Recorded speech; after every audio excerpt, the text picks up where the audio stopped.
If you're experiencing payment issues on Fundrise, follow these steps to quickly resolve the problem. This guide will help you navigate the process efficiently. Step 1. Check your account status. Before filing a refund or dispute, use the shrok.com link in the description to open the refund dispute deadline calculator and confirm your deadline. Step 2. Review payment methods. Go to the payment settings in your account. Confirm that your payment method is up to date and that there are no issues with your bank account or credit card information. Step 3. Contact customer support. If your account and payment methods are correct, reach out to Fundrise customer support. Use the Help Center or contact form to explain your issue clearly and provide any relevant details. Step 4. Monitor email for updates.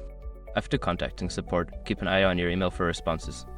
Fundrise may require additional information or provide instructions to resolve your issue. Step 5. Follow up if necessary. If you do not receive a response within a reasonable time frame, follow up with customer support. Be persistent but polite and ensure you have your previous correspondence handy for reference. By following these steps, you should be able to resolve any payment issues on Fundrise efficiently. If problems persist, consider seeking further assistance or exploring community forums for additional support.